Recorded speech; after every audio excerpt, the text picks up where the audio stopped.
Leading architect and designer Stefan Antoni chose to build his own home on this unusual triangular site. He now shares with his wife Carla the magnificent structure that has evolved. In about 1987, when I was really young, a long time ago, I came up onto the site for a client of ours, and I sat under the pine trees on the hill here looking at this view, and I honestly had tears rolling down my eyes. It was such a magnificent site, and I was very lucky to buy one of the small sites and build a little bachelor's pad there.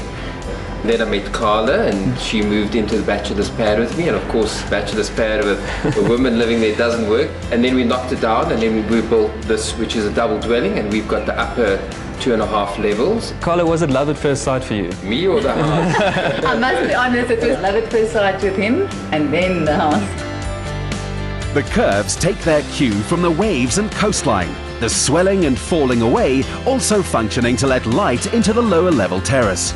You feel like you're gazing out from inside a giant eye.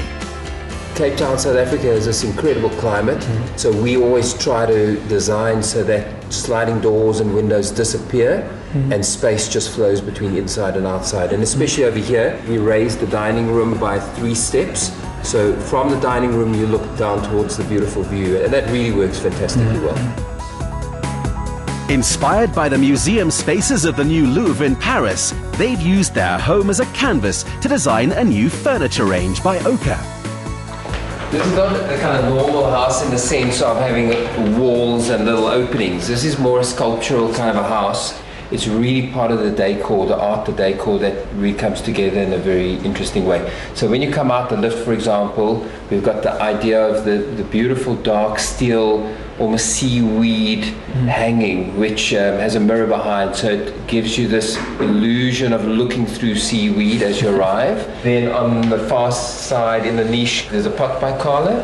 The shape of the pot echoes the shape of my tummy because I made it towards the end of my pregnancy, so it's always a special piece in the house. The play of finishes is kept pure but layered, the source of light seldom seen. With a central skylight and feature aquarium, you get the impression of being at one with nature. We've taken that whole idea of the sea and the nature further into the dining area. So we have this beautiful French oak dining table, which is a solid piece of French oak that was just cut with the rough edges. That organic feel extends even to stainless steel pieces like Adam Court and Stefan's light feature, in the spirit of the Bird's Nest Stadium from the Beijing Olympic Games. Stefan and Carla share similar tastes and celebrated their 10th anniversary, traveling extensively together. Theirs has become a single vision between architecture and design.